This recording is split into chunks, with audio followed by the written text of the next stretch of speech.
Le pourquoi du sujet indique déjà la nature de l'écrire dont il est question. Rédiger un avis d'imposition, compléter un chèque ou remplir un formulaire n'a, me semble-t-il, jamais conduit quiconque à se poser la question de l'écriture. Et pour cause, la raison qui traverse le pourquoi et nous invite à réfléchir sur le motif de l'écriture se trouve ici manifestée de façon matériellement évidente. Nous écrivons par devoir, par engagement auprès d'un tiers, par désir de souscrire à une offre, et toujours sur un support déjà marqué du sceau du destinataire, de l'administration, de la banque ou d'une quelconque entreprise. Notons toutefois que si l'acte d'écrire semble, au niveau de son sens le plus élémentaire, se confondre avec les pratiques évoquées précédemment, l'usage du terme « écrire » n'est cependant jamais retenu. En effet, on ne dit jamais « écrire un chèque », « écrire un avis d'imposition » ou encore « écrire un formulaire ». On préférera les termes de « compléter »,« rédiger »,« remplir ».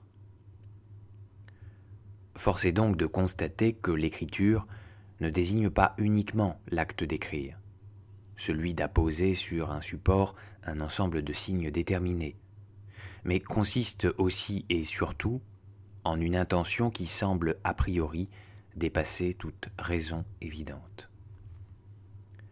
À mesure que nous progressons dans cette étude, se dévoile lentement, mais assurément, le caractère paradoxal et peut-être même aporétique du sujet en question. Et si tenter de répondre à la question « Pourquoi écrire ?» revenait en réalité à trahir le sens même de l'écriture. Et si, me refusant à admettre que l'écriture puisse être pour elle-même une raison suffisante, je prenais le risque de la dénaturer en lui subordonnant une raison étrangère à elle. Et si, au fond, l'écriture trouvait sa seule existence dans l'élan d'un mouvement vital dont l'authenticité serait précisément justifiée par l'absence de raison. Pourquoi écris-tu, me demanderait-on? Pour rien, pour tout, pour toi et pour moi, mais sans savoir d'aucune certitude à qui ou à quoi cela est réellement destiné. Vouloir trouver un motif, n'est-ce pas déjà toujours mettre en doute la valeur de ce qui est fait? Comme si il nous fallait systématiquement justifier chacune de nos actions, comme si, de façon plus générale, l'existence et la certitude immédiate que nous en avons ne suffisaient pas, comme si, enfin, il nous fallait chaque fois renouveler, à coup de raison, le bien fondé de cette existence. De même que la nature, la conscience a horreur du vide, et s'empresse chaque fois qu'elle le peut de trouver des raisons, arbitraires mais suffisantes, pour calmer l'angoisse de son insupportable ignorance. La conscience ici évoquée est semblable à la figure d'Hippias, dans le dialogue Hippias majeur de Platon. En effet, à la question « Qu'est-ce que le beau ?» posée par Socrate, Hippias le sophiste répond, d'une attitude condescendante et fière. « Je vais dire ce qu'est le beau, sans crainte d'être jamais réfuté. Sache donc, Socrate, puisqu'il faut te dire la vérité, que le beau, c'est une belle fille. » Puis il poursuit en énonçant une série d'objets auxquels il attribue à chacun le prédicat « beau ». Non convaincu, Socrate, avec son humilité légendaire, nuança sa demande auprès d'Hippias et précisa qu'il ne souhaitait pas connaître ce qui est beau pour lui, mais ce qu'est le beau en soi, nuance qui, bien entendu, échappait totalement à Hippias. Comparativement, il est tout aussi difficile pour la conscience de concevoir qu'une chose puisse être sans raison, tout comme il est problématique pour Hippias de penser le beau indépendamment de tout objet. Hippias, comme toute conscience, est incapable de penser un signifiant suspendu, une beauté qui ne serait beauté de personne, une beauté sans objet, ou encore un acte sans raison, un acte considéré en lui-même. Toutefois, cette analogie est-elle réellement pertinente ? N'y a-t-il pas en effet une différence notable entre le beau qui est une valeur ou une catégorie et qui donc peut être effectivement pensée indépendamment de son objet pour mieux penser l'objet auquel elle se rapporte, et l'écriture qui, en tant que verbe d'action, n'a de réalité propre et donc d'existence qu'à la seule condition de son exécution. Souvenons-nous en effet de ce que disait la phénoménologie à propos de l'action. L'action du sujet est toujours dirigée vers une finalité. Husserl le disait en ce sens que la conscience est par exemple toujours conscience de quelque chose, d'un objet, précisément parce que le propre de la conscience est d'avoir conscience. Or, supprimer l'objet, seule condition pour la conscience d'honorer sa propre nature, et vous tuez la conscience. De même, lorsque nous énonçons toujours quelque chose. Lorsque nous rédigeons toujours quelque chose. Lorsque nous aimons toujours quelque chose ou quelqu'un. En d'autres termes, toute action opérée par le sujet apparaît toujours comme l'expression d'une double intentionnalité. Intention au sens de tension vers l'objet et intention au sens de raison. Énoncer, rédiger, aimer, pour rien, sans objet, sans raison, serait donc en ce sens totalement absurde. Pourrions-nous, en effet, envisager un seul instant d'avouer à celui ou à celle que nous l'aimons sans motif, que nous l'aimons pour rien, sans raison aucune. S'il est vrai qu'aimer, c'est toujours aimer un autre, l'amour pour un autre est cependant toujours amour pour lui ou pour elle. On n'aime jamais un autre, mais toujours un différent de tous les autres. Je ne t'aime pas sans raison, je t'aime parce que c'est toi, parce que c'est à toi que je suis destiné. Force est ici de constater que l'idée d'une absence totale de raison, telle que nous l'avions suggéré tantôt, ne peut être en ce sens considérée sérieusement, au risque pour nous de glisser dangereusement dans la perspective d'une réalité sujette à l'absurde.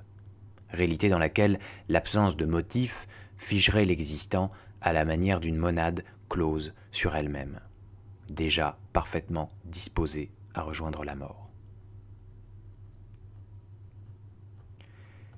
Si, en cet instant, je tâchais de répondre à la question « Pourquoi écrire ?», j'énumérerais spontanément une multitude de raisons.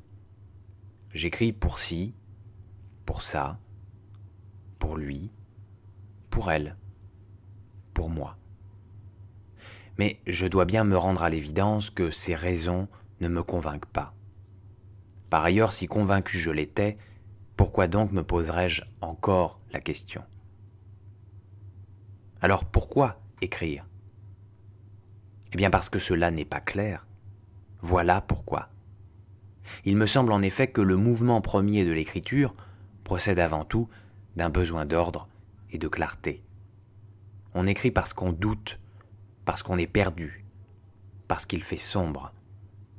Et c'est justement quand on n'a plus rien à écrire, plus rien à perdre, qu'on commence alors à écrire.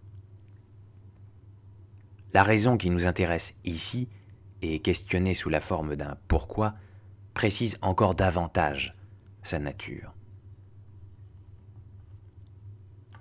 Si je n'éprouvais aucune satisfaction à l'énumération de quelques raisons extérieures, c'est précisément parce que celles-ci n'étaient en définitive que périphériques, et donc de nature différente.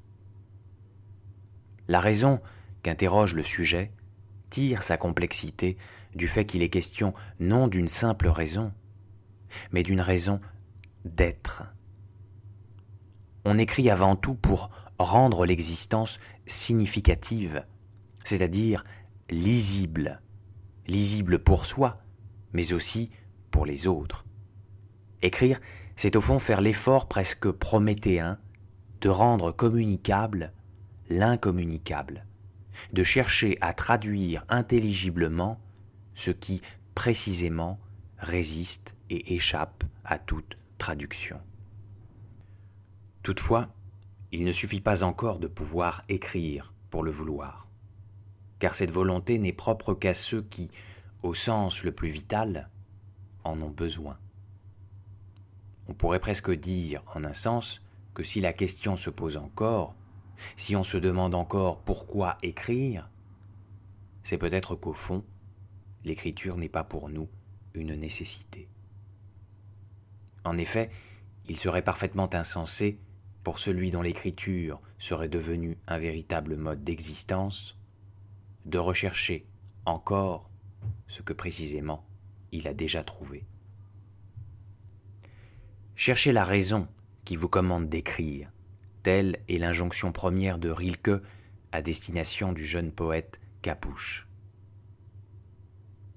Voilà désormais qu'il n'est plus question d'écriture, mais de raison, ou plus précisément de travailler à connaître la raison, le pourquoi, la volonté secrète qui excite le cœur du sujet et s'impose à lui comme un impératif vital. Vous faudrait-il mourir s'il vous était interdit d'écrire, interroge Rilke.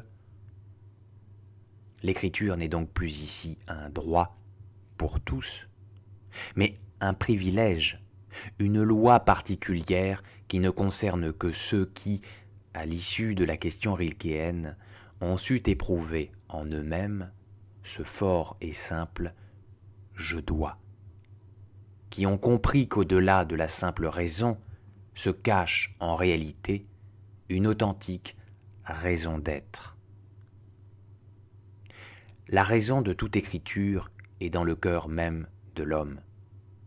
Lorsque sur cette feuille blanche, je dépose d'une écriture calme et déterminée un simple et fort « je t'aime », j'impose par là au monde et à l'univers, ici et maintenant, l'irréductible raison de mon existence.